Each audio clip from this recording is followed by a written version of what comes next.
Hi everybody, and welcome to the Beaded Rainbow Necklace Kit. We are going to be making a rainbow necklace.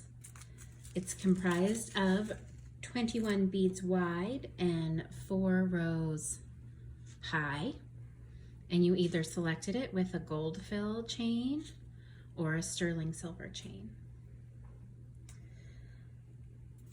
You should have received a kit that looks like this, that has your package of beads, package 1, 2, 3, and 4, each one corresponding with the rainbow colors. So we try to have the reds together, the yellowy greens, the blues, and the kind of purple and indigo colors, each in their own. So you want to go ahead and have those laid out in the colors of the rainbow and what the pattern calls for. You should have also received some cut chain, your thread with needle attached, and in your packet you'll have the clasp that you need, your clasp, and thin 26 gauge head pins. And you only need 2 of those head pins, but we supply you with 4 just in case you break a couple because they are thin. The other thing you'll notice is that you received written directions to go along with this tutorial. You received a ladder stitch tutorial with this as well, which is that foundational stitch, which you should have ready once we get this started. This is an advanced beading technique, but a really great beginner project for brick stitch because it's only 4 rows high. We are using 16 different colors. They're all size 11 Miyuki Delicas. And we put the number, the color number, if you decided that you wanted to get tubes of those, you could type that number in on our website and order them. If you really love making rainbows, you could buy our kit for the Rainbow Obsessed. It comes with a tube of all 16 colors, plus you get a 4-pack of size 12 beading needles. You get a spool of the KO thread that we're using in this class. And we also use this with all of our bead weaving for brick stitch and peyote stitch. It's very strong thread. It's called KO thread because it's made out of Kevlar. It is used specifically with Miyuki Delicas because Miyukis are pretty sharp. So they're nice. It's nice to have that thread. The kit also comes with a nice pair of sharp thread snippers and a bead mat. So that little velvety piece down there. You can buy all of these things separately on the website too. This one does have a little case, and you can fit several projects in this case. There's still plenty of space in there. So you've got that. But for today, as we're working on this, you'll notice that when you flip the page over for your directions, it just talks about what you'll need. A bead mat, which is what this gray surface is here. A sharp thread cutter, which are like the little scissors I just showed you. These are my scissors I'm using today, also available on the website. A burning tool. So you're either going to want a thread zapper, which we sell on our website, or a lighter. I recommend the thread zapper. The lighter, it has less control to it, so you can potentially burn your beads or your project. The way the thread zapper works is pretty awesome. It's battery operated, and it does come, this one does come with an extra tip coil that's tucked away in here. I've used mine lots of times and still haven't had to replace the tip, but it has this safety feature, so you take that off, just push this up, you'll see it turn hot, burn your thread right in the spot you want it to, and then you're done. As soon as you release this, it tucks back in. So that's a really nice one. We have another one on the website as well. That's the older version of what I just showed you and also works great. So the other things you're gonna need are a round nose plier, a chain nose plier, and a wire cutter. It looks like I put bead mat on there twice. So with that, we have our toolkits, and this is the camper edition for Backcountry Beader. So I just stated that we needed the round nose plier that helps make our loops, a chain nose plier that has that flat interior that helps us tuck in any tails and also open and close rings, and then a wire cutter. And this is a flush cutter, so it's got that nice back end, so you can just back into where you need to cut and snip it as close as you can go. So those are tools that are in our camping edition kit, and you also get 2 bead mats in this one, the sharp pair of scissors, knotting tweezers, our pocket crimper, which is great for those 2x2 crimps, and a tube of the GS Hypo Cement, which we use for knotting. And you can fit several projects in this too, and it packs up nice compact. If you're more of a minimalist, we've got these awesome upcycled inner tube tire pieces that are our backpacking kit. And in that, you get a 4-in-1 tool that has the round nose pliers that we need today, the flat nose pliers that are back in this spot right here, a cutter, and a former. That little hole there is a crimping former. It also comes with 1 bead mat.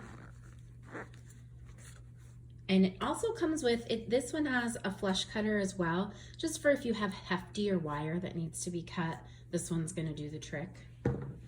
You've got the bead mat, you have your thread snippers, and you've got your tweezers here for knotting. And you can fit at least one of the projects in here for backpacking. This is nice too because it's really flexible. So it's great for needing to just stuff it in that extra little nook that's created from between your sleeping bag and your sleeping pad, or any of those little spots that have air that could hold space, and it does not weigh very much. So, which I know a lot of backpackers think about that. Okay, so we've got that. So by now, because you've seen the first ladder stitch video, you should have your row 1 done. And it should look like this. Okay, so if you remember in that video, if you recall, I said every time we start a new row in brick stitch, we always start with adding 2. So every other part of the pattern, we pick up 1, pick up 1. This, anytime you start a new row, you're gonna pick up 2. So I've got my little drawings back at it again here to kind of go through with you. So we've got our first row of ladder stitch. We've got our beads are all vertical, whole. And so now we need to pick up our first 2 beads from our next row. So we can call them A and B, 1 or 2. You can call them by their color, purple iris or whichever. So if we look at our pattern, we're gonna look at row 2. We're gonna pick up 2, and we're working our way backwards now. So you'll notice in the first row, we ended with luminous taffy, but because we're working back in the other direction, so we ended with luminous taffy, our thread and needle are coming out this way, and because it's a pattern, we wanna make sure we're gonna pay attention to that by adding and starting with a luminous taffy. So that's our next. So we're working back now in the pattern. Okay, so that's one thing you'll notice. So we're gonna pick up 2. Then you're also gonna notice after I have 1 of luminous taffy and 1 of grape, there's a comma. That comma is really important because that means we need to weave it through something. That means we're gonna weave it through a loop. And that's those little thread loops I showed you from the other tutorial that sit on top of the beads, that's what we weave through. So anytime you see that comma, that means that we're gonna weave through a loop first before we pick up our next bead. So that's really important to know. All right, so let's pick up our next 2 beads. So I'm gonna go I don't know if you can see it on this board. Let's go down a little further here. So I'm picking up 1 luminous taffy and 1 grape. And they're gonna get threaded all the way down. So they're gonna sit. I'll bring this closer to the camera. Okay, so all I did is I picked up those 2 beads, right? So there they are. Okay, so now if we look a little closer, the luminous taffy from our first row has a little thread loop coming out of it. Can you see that? Let's see if I can point to it with my needle. See it coming out? Ooh, focus. There. Right there.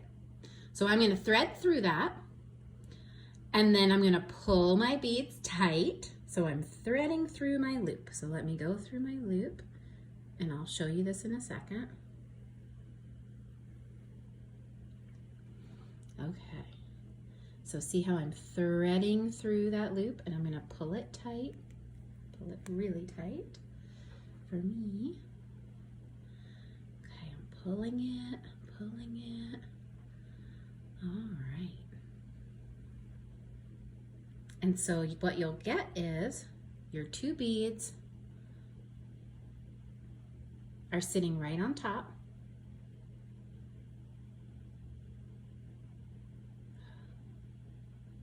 Apologies for the autofocus not focusing. There we go. 2 beads right on top. Okay, so now I came through my loop, and now I want to go back up through my grape bead, the bottom of my grape bead. So that's going to be this guy.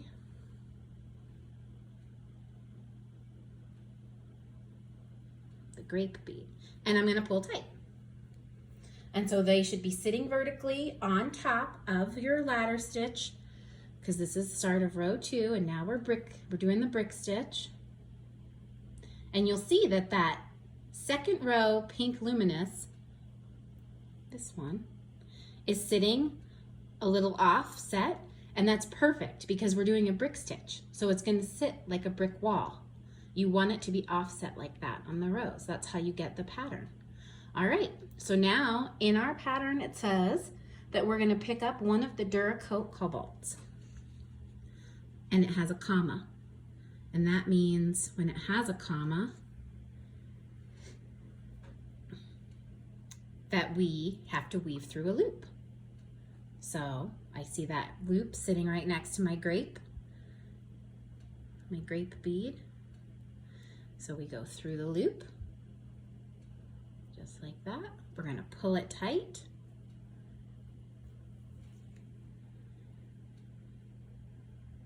Okay. Pulling it tight. And I'm going to go back up through the bottom of that cobalt blue. And that's without going back through accidentally the loop you just went through. And that happens sometimes. And all that happens if you do that is your bead falls off and you just have to pick the one up. That's all. If any time you get caught up or you get knotted up, unthread your needle to fix that. Because if your needle's on, sometimes people try to weave back through things and they end up splitting their thread, which can create a bigger knot. Okay, so now I'll have you keep working on this row, and then we will check back in a second to get the final rows and put the piece together. So you're going to keep doing your brick stitch like this. And remember, when you go to start your third row, you start by picking up 2 beads first. And then I'll meet you back on your 4th row. All right, welcome back. And here we are in our 4th row. You should have all your beads on, nice and tight. You should have 2 long tails, one that I have my needle attached to still, and another one down here. So now what we need to do is we just need to clean up our ends, and we're gonna just bury our thread.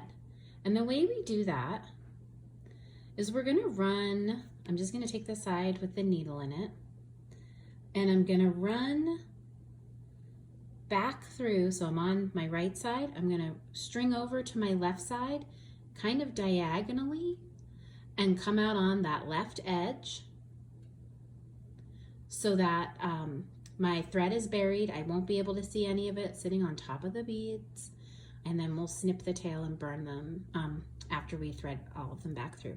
So, and it's pretty quick. Usually you just pick a bead, go through it.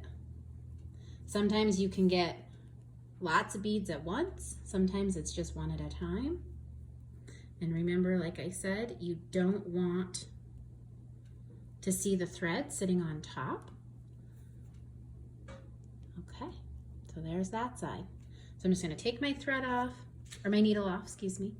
I'm gonna take my sharp thread scissors and I'm just gonna snip as close as I can. So I've just got this teeny tiny tail. Then I'll thread my needle on the other side, the other tail, and I'm gonna run that back through. And sometimes I need to snip that thread just so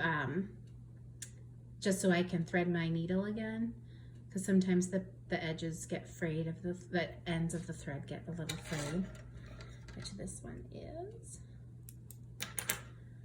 So I'm just gonna thread my needle, and then I'll stitch this. So this one was on the left side, and I'll just thread it back to the right. So I'll thread that to the other side, and that's a diagonal thread again, without seeing the thread sitting on top, right? So I'm just gonna go diagonal as best I can. And like I said before, sometimes you get multiples, so I'm through 2 beads right now. Pull it tight. Okay, and then I'll snip that.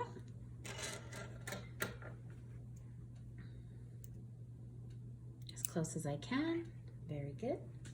Okay, now I'm gonna get my thread burner. I'll get this thread out of here. That nifty this little guy.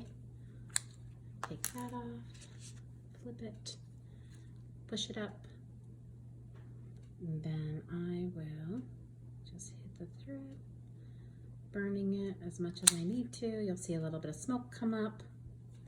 Do the same to the other side. Perfect. Okay. Ta-da. All right.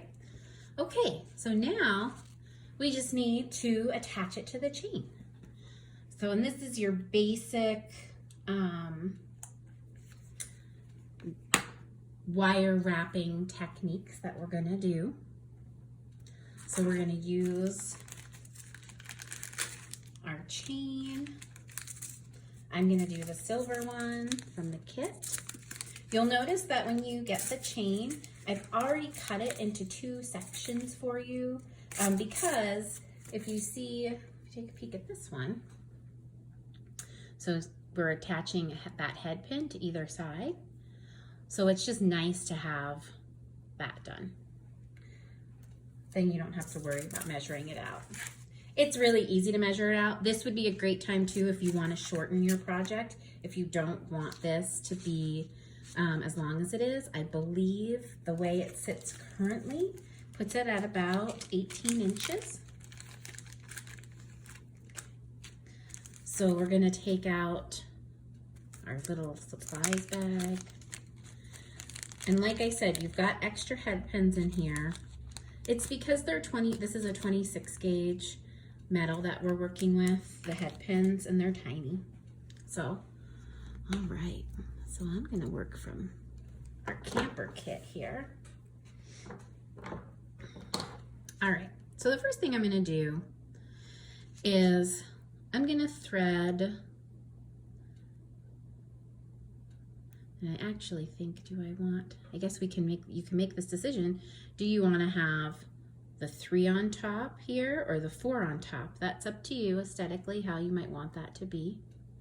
So I'll go with the 3 on top. And I like to run through the 2nd bead in with my head pin. And if you pull it tight, it just sits nicely in there. And then I'll do this. I like to put them both in at the same time. Just thread them both through. So then it's done. Okay. So we've got those. You can see the little heads there. You won't see them for too long. Okay. So we got it here. You can see we've got plenty of wire to work with. And so the first thing we're going to do is, because the Delica beads are delicate, I have quite a bit of pressure holding on to this spot because I'm going to work this side first. And I want to make sure when I'm using my round nose pliers and I go to make my angle and my loop that I'm not touching the Delica bead at all with my pliers. So I'm holding on to the bead with my left hand, working my pliers with my right hand, and making sure that this plier doesn't touch the Delica beads at all.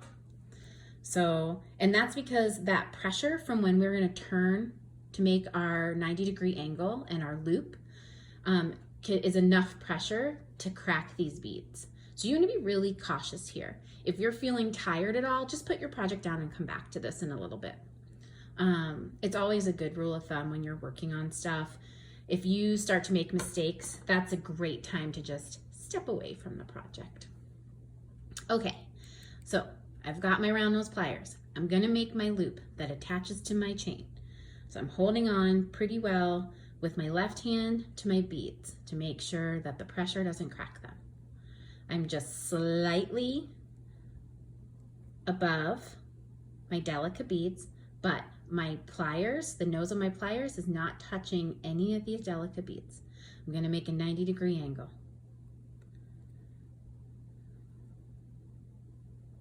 Now I'm gonna go slightly above this angle and I'm gonna stay on the tip as close as I can to the tip of my round nose pliers, and I'm gonna make a loop.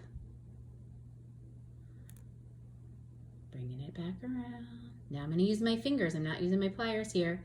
I'm taking this to help me make my loop. Now I want to thread this before I wrap it closed onto a piece of my chain.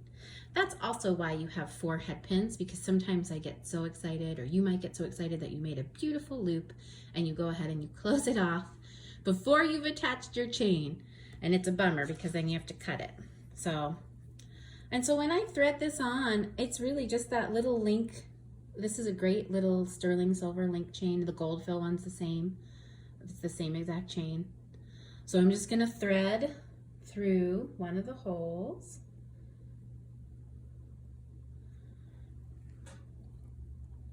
Okay, now I want to wrap it closed. So when I wrap it closed,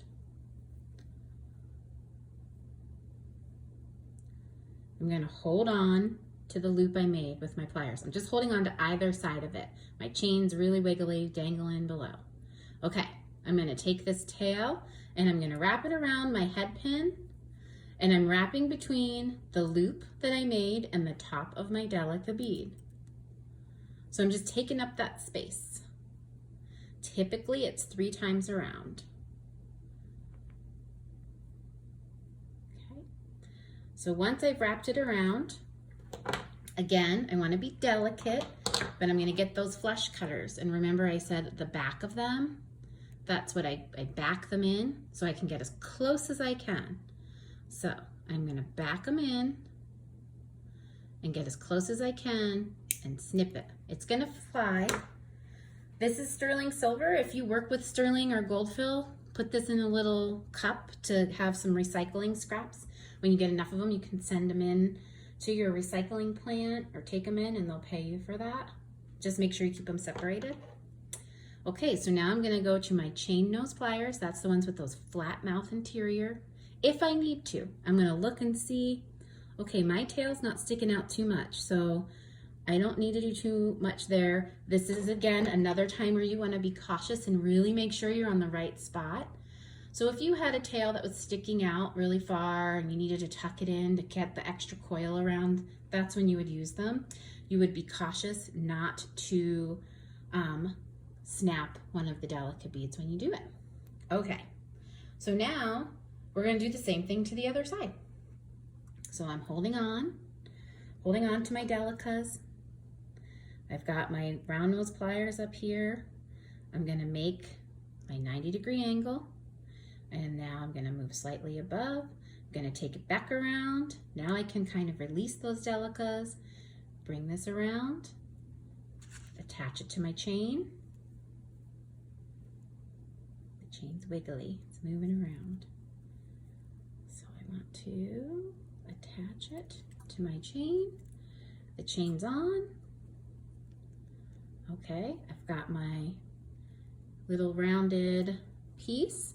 I want to hold on to it so that I can wrap it closed. Wrapping it closed. And remember, it's about 3 times. Usually it's about 3 times around to take up that space.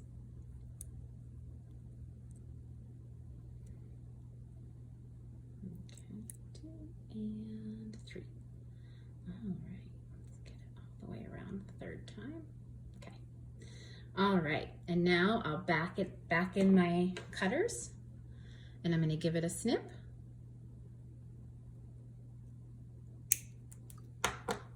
And if I need to, I'll clean up my ends with my chain nose plier. That's the one with that flat interior.